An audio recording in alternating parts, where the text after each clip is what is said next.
말씀 앞에서 경외함으로 주께 홀로 섭니다. 생명의 말씀 읽고 순종해 주를 예배합니다. 사랑하는 믿음의 가족 여러분, 오늘은 하나님께서 우리에게 허락하신 2020년 12월 9일 수요일입니다. 오늘의 하루 한 장 말씀과 함께 함께 열왕기하 4장의 말씀입니다. 사도신경으로 우리들의 믿음을 하나님 앞에 고백하겠습니다. 전능하사 천지를 만드신 하나님 아버지를 내가 믿사오며 그 외아들 우리 주 예수 그리스도를 믿사오니 이는 성령으로 잉태하사 동정녀 마리아에게 나시고 본디오 빌라도에게 고난을 받으사 십자가에 못 박혀 죽으시고 장사한 지 사흘 만에 죽은 자 가운데서 다시 살아나시며 하늘에 오르사 전능하신 하나님 우편에 앉아 계시다가 저리로서 산 자와 죽은 자를 심판하러 오시리라. 성령을 믿사오며 거룩한 공회와 성도가 서로 교통하는 것과 죄를 사하여 주시는 것과 몸이 다시 사는 것과 영원히 사는 것을 믿사옵나이다. 아멘. 오늘의 하루 한 장 말씀 열왕기하 4장 1절부터 44절까지 말씀을 오늘도 영상 낭독으로 함께 받들어 읽겠습니다. 제4장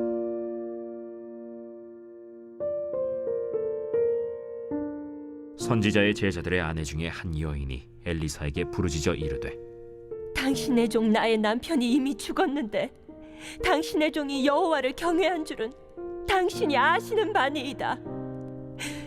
이제 빚준 사람이 와서 나의 두 아이를 데려가 그의 종을 삼고자 하나이다. 내가 너를 위하여 어떻게 하랴? 내 집에 무엇이 있는지 내게 말하라. 계집종의 집에 기름 한 그릇 외에는 아무것도 없나이다. 너는 밖에 나가서 모든 이웃에게 그릇을 빌리라. 빈 그릇을 빌리되 조금 빌리지 말고 너는 네 두 아들과 함께 들어가서 문을 닫고 그 모든 그릇에 기름을 부어서 차는 대로 옮겨 놓으라. 여인이 물러가서 그의 두 아들과 함께 문을 닫은 후에 그들은 그릇을 그에게로 가져오고 그는 부었더니 그릇에 다 찬지라. 여인이 아들에게 이르되 또 그릇을 내게로 가져오라. 다른 그릇이 없나이다. 하니 기름이 곧 그치었더라. 그 여인이 하나님의 사람에게 나아가서 말하니 그가 이르되 너는 가서 기름을 팔아 빚을 갚고 남은 것으로 너와 네 두 아들이 생활하라. 하루는 엘리사가 수넴에 이르렀더니 거기에 한 귀한 여인이 그를 간곤하여 음식을 먹게 하였으므로 엘리사가 그곳을 지날 때마다 음식을 먹으러 그리로 들어갔더라. 여인이 그의 남편에게 이르되 항상 우리를 지나가는 이 사람은 하나님의 거룩한 사람인 줄을 내가 아노니 청하건대 우리가 그를 위하여 작은 방을 담 위에 만들고 침상과 책상과 의자와 촛대를 두사이다. 그가 우리에게 이르면 거기에 머물리이다. 하루는 엘리사가 거기에 이르러 그 방에 들어가 누웠더니 자기 사환 게하시에게 이르되 이 수넴 여인을 불러오라. 곧 여인을 부르매 여인이 그 앞에 선지라. 엘리사가 자기 사환에게 이르되 너는 그에게 이르라. 내가 이같이 우리를 위하여 세심한 배려를 하는도다. 내가 너를 위하여 무엇을 하랴? 왕에게나 사령관에게 무슨 구할 것이 있느냐? 나는 내 백성 중에 거주하나이다. 그러면 그를 위하여 무엇을 하여야 할까? 게하시가 대답하되 참으로 이 여인은 아들이 없고 그 남편은 늙었나이다. 다시 부르라. 부르매 여인이 문에 서니라. 한 해가 지나 이때쯤에 내가 아들을 안으리라. 아니로소이다. 내 주 하나님의 사람이여 당신의 계집종을 속이지 마옵소서. 여인이 과연 잉태하여 한 해가 지나 이때쯤에 엘리사가 여인에게 말한 대로 아들을 낳았더라.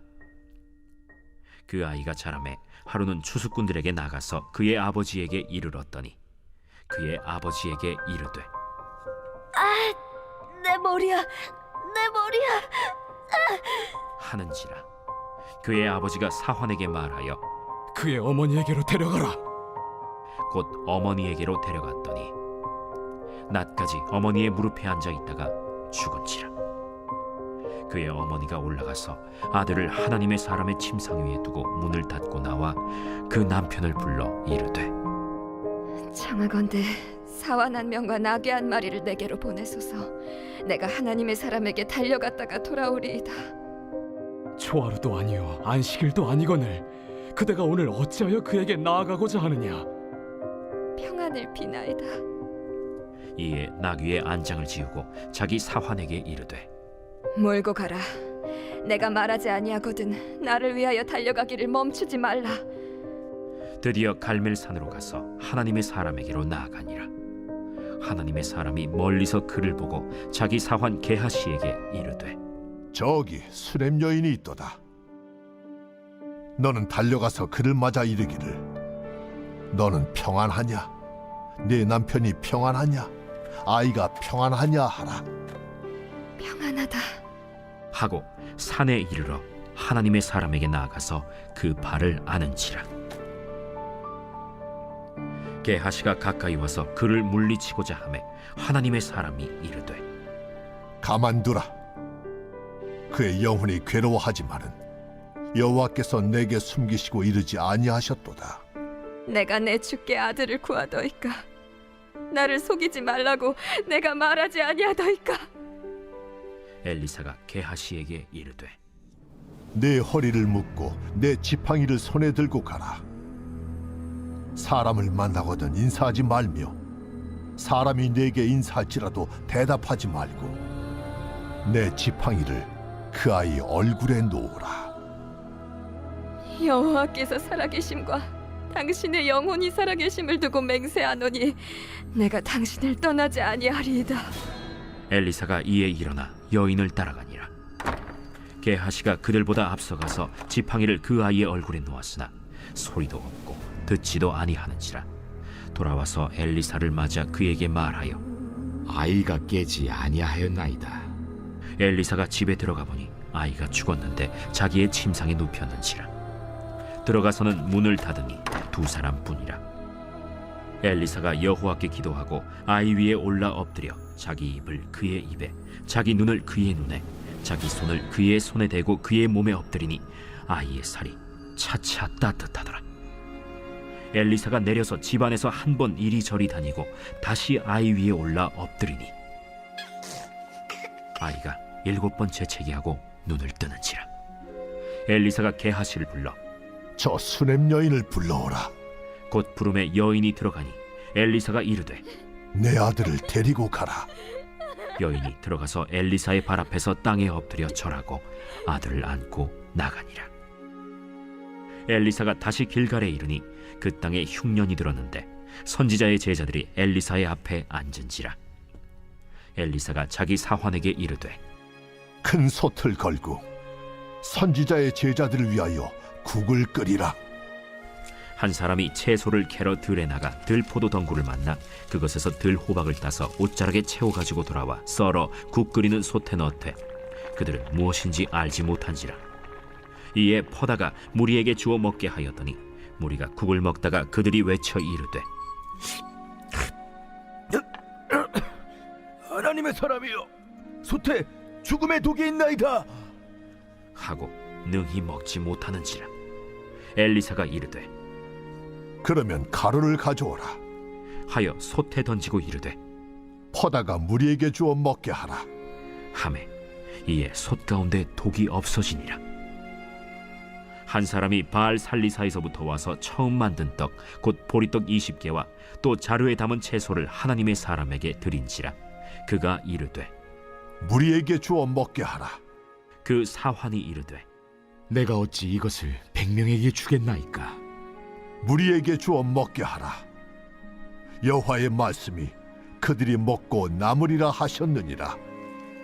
그가 그들 앞에 주었더니 여호와께서 말씀하신 대로 먹고 남았더라.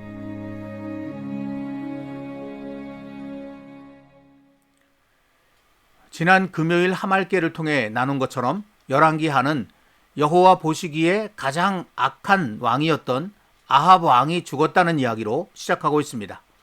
그리고 그렇게 아합이 죽은 후 그가 일으켜 놓은 강력한 오므리 왕가는 급격히 무너지기 시작하였습니다. 그 대표적인 예가 다윗 땅 이래 100년이 넘도록 이스라엘의 속국이 되어 조공을 바쳐왔던 모압의 베반이었습니다. 뿐만 아니라 아합의 아들로서 그 뒤를 이어 북이스라엘의 왕이 된 아하시아의 미련함과 비참한 죽음 또한 아합의 왕가가 기울어지고 있음을 보여주는 상징적인 사건이라고 할 수 있습니다. 그런데 바로 이어지는 열왕기하 2장에서는 또 한 사람이 세상을 떠나간 이야기를 비교하여 기록하고 있습니다.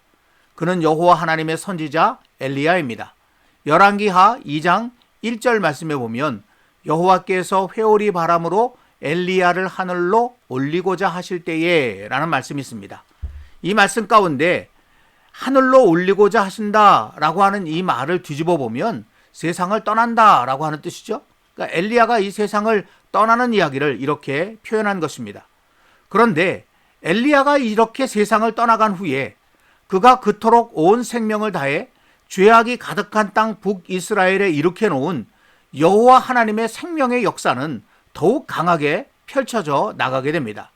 이는 엘리야의 후계자인 엘리사의 이야기 속에 분명히 나타나 있습니다. 열왕기하 2장 9절 말씀에 보면 여호와께서 엘리야를 데려가시기 바로 직전에 엘리야가 엘리사에게 내가 원하는 것이 무엇이냐 라고 그렇게 묻게 되고 그때 엘리사가 당신의 성령이 하시는 역사가 갑절이나 내게 있게 하소서라고 간구하는 그런 장면이죠. 여러분 이 말씀에서 느낄 수 있는 것처럼 여호와께서 엘리야를 데려가신 후 오히려 그의 후계자 엘리사를 통해 갑절의 역사가 펼쳐져 나가게 되었다라는 사실을 알게 되는 것입니다. 즉 엘리사는 엘리야보다 더 놀라운 능력을 죄악과 멸망이 가득한 땅 북이스라엘에 나타냄으로써 여호와 하나님의 생명과 구원의 역사를 새롭게 써 내려갔던 것입니다. 실로 아합은 그의 악행으로 인해 죽은 후 그가 살았던 세상에 고통과 멸망을 가져왔지만 엘리야는 여호와 하나님을 신뢰하며 끝까지 순종함으로 죽은 후 그 땅에 여호와 하나님의 생명과 구원의 빛이 더욱 빛나게 했던 것입니다. 열왕기하의 말씀 앞부분에 기록된 이런 아합과 엘리야의 모습은 사도 바울이 로마서에서 설파한 아담과 예수님과 같다고 할 수 있습니다.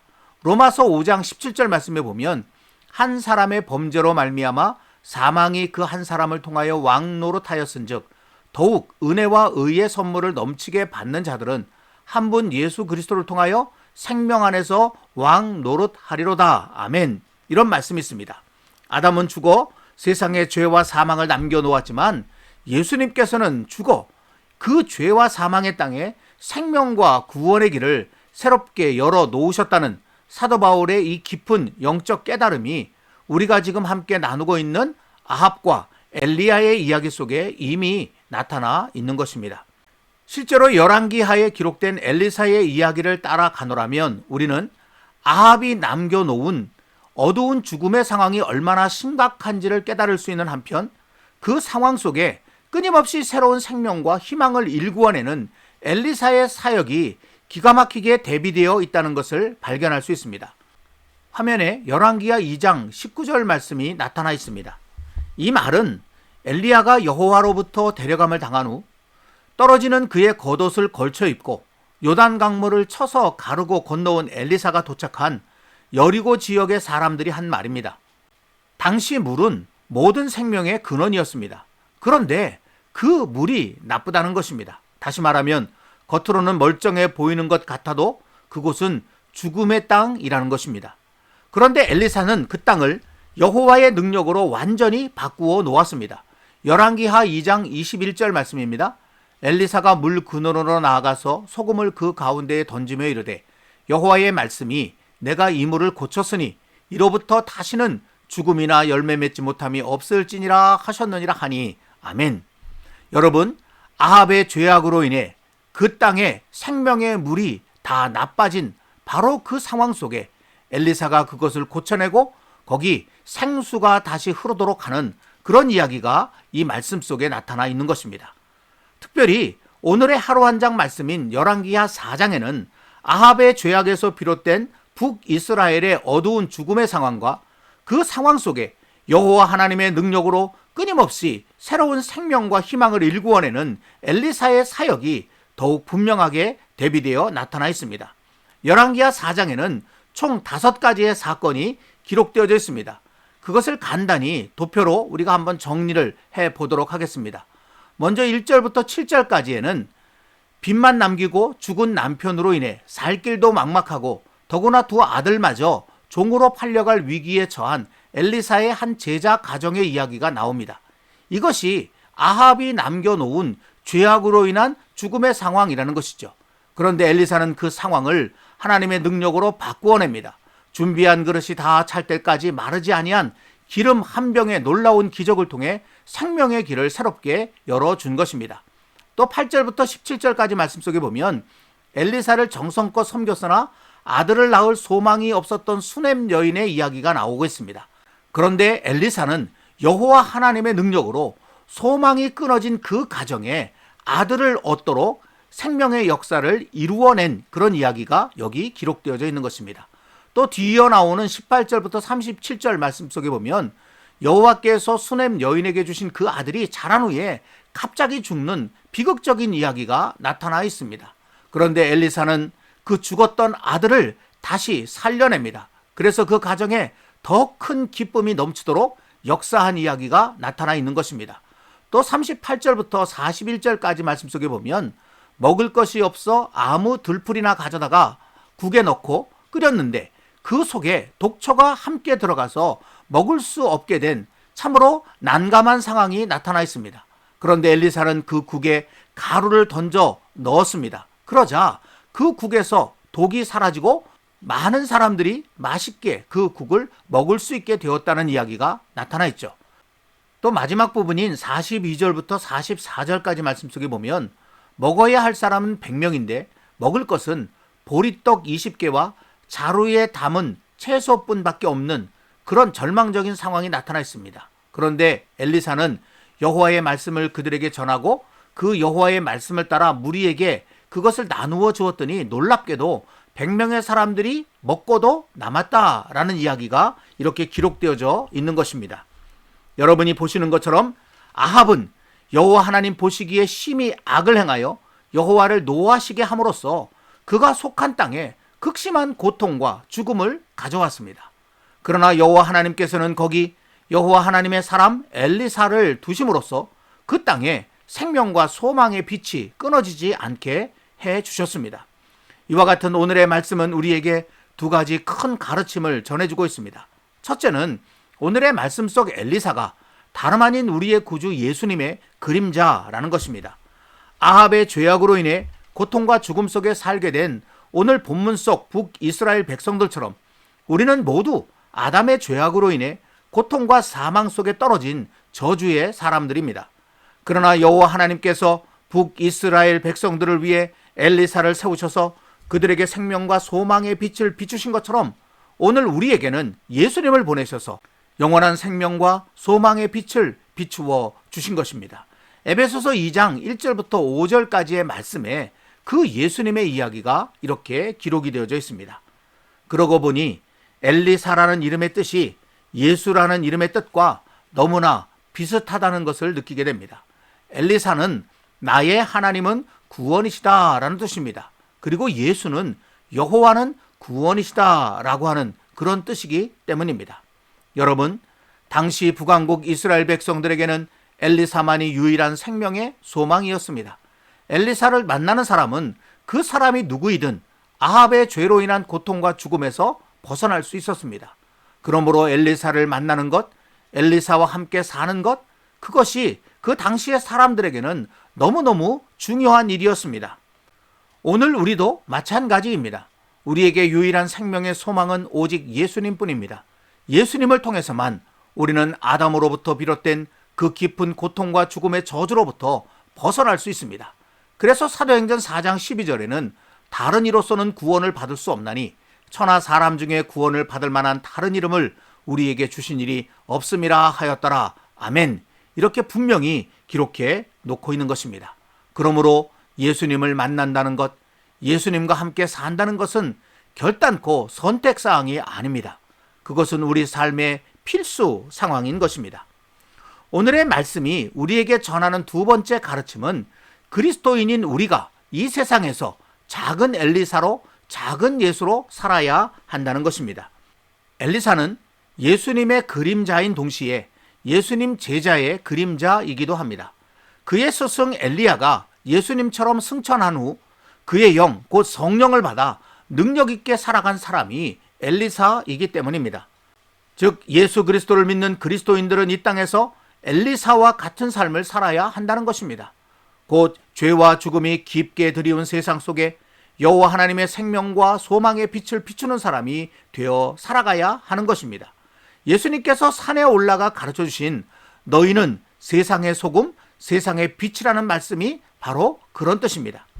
또 이 세상에서의 사역을 마치시고 다시 하늘로 올라가시면서 모든 민족에게 주님의 복음을 전하고 가르치라고 하신 것도 단순히 예수 믿으세요라고 말하는 것이 아니라 이제부터 우리가 예수님의 뒤를 이어 이 죄와 죽음의 세상에 생명과 소망의 빛을 밝히며 전하며 살아야 한다는 뜻이라고 하는 것입니다. 이를 위해 우리도 엘리사가 그랬던 것처럼 간절히 구해야 할 것이 하나 있습니다. 당신의 성령이 하시는 역사가 갑절이나 내게 있게 하소서. 아멘. 바로 이 간구입니다. 엘리사가 그렇게 능력 있게 그 죽음의 세상 속에 생명의 빛을 밝힐 수 있었던 것은 그가 간구했던 엘리사의 영이 갑절이나 그에게 임했기 때문입니다. 오늘 우리도 간절한 마음으로 하나님 앞에 간구하면서 예수님의 영이신 그 성령님께서 우리에게 날마다 갑절이나 임하시기를 간구하며 살아가야 합니다. 그럴 때 성령님은 임하실 것이고 그 성령님의 능력으로 이 죽음의 세상 속에서 우리는 하나님의 생명의 빛을 환히 밝히며 살아갈 수 있게 될 것입니다. 사랑하는 믿음의 가족 여러분, 지금 이 세상에는 두 종류의 사람이 함께 살고 있습니다. 한 종류의 사람은 아합과 같은 사람입니다. 여호와 하나님을 무시한 채 수단 방법을 가리지 않고 악한 행동도 마다하지 않고 스스로 높은 자리에 앉기 위해 자신만 많은 것을 누리기 위해 그렇게 사는 사람입니다. 이런 사람은 세상을 온통 고통과 죽음으로 몰아넣습니다. 그러나 세상에는 엘리사 같은 사람도 있습니다. 여호와의 영, 곧 성령님을 갈망하는 사람, 성령님의 임재 속에서 그 뜻을 따라 사는 사람입니다. 이런 사람은 자신이 아닌 여호와 하나님의 기쁨을 추구합니다. 그러기에 당연히 그가 사는 세상의 고통과 죽음을 몰아내고 여호와 하나님의 생명과 소망을 밝히는 그런 삶을 살게 되는 것입니다. 지금 저와 여러분은 누구와 닮은 삶을 살아가고 있습니까? 오늘의 말씀을 깊이 묵상하면서 고통과 슬픔, 죽음과 절망이 가득 덮인 땅에서 홀로 성령님에 의지하여 여호와 하나님의 생명과 소망의 빛을 밝혔던 그 엘리사의 이야기가 이제는 저와 여러분들의 이야기로 다시 쓰여질 수 있기를 우리 주님의 이름으로 간절히 기원합니다.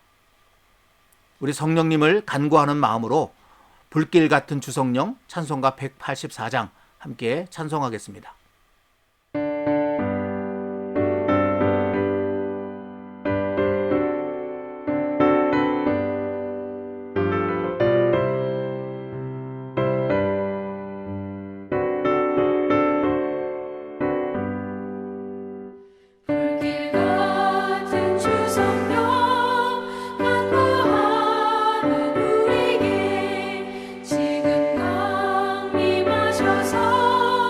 영원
기도하겠습니다. 사랑과 자비의 하나님 아버지, 오늘이라고 하는 이 날을 저희에게 축복으로 허락하시고, 그리고 이 날 하나님께서 우리에게 주신 말씀 가운데 하말께의 말씀으로 열왕기하 4장의 말씀을 읽고 묵상케 하시니 감사합니다. 오늘의 말씀을 통해서 하나님, 아합이 남겨놓은 그 죽음과 고통의 땅에 홀로 성령님에 의지하여 여호와 하나님의 생명의 빛을 밝히며 살았던 엘리사의 아름다운 모습을 저희가 보게 되었습니다. 주님, 이 삶을 이제는 우리가 살아내게 하여 주옵소서. 여전히 세상은 죄악으로 인하여 온통 고통과 죽음이 뒤덮여 있습니다. 그러나 이 땅에서 이미 예수 그리스도를 믿는 저희들, 그로 인하여 예수님의 영이신 성령님을 받은 저희들, 이 세상에 생명의 빛을 밝히며 작은 엘리사가 되어 살아갈 수 있는 저희들이 되기를 소망합니다. 이를 위하여 날마다 먼저 간구케 하여 주옵소서. 당신과 함께 하셨던 그 성령이 나에게 갑절이나 임하기를 원하나이다. 엘리사의 심정으로 날마다 이렇게 간구하며 마침내 아름다운 하나님의 역사를 이루어내는 저희 모두 되게 해 주옵소서. 예수님의 이름으로 간절히 기도하옵나이다. 아멘. 오늘도 찬양과 함께 좀 더 깊은 기도로 나아가시기를 바랍니다. 감사합니다.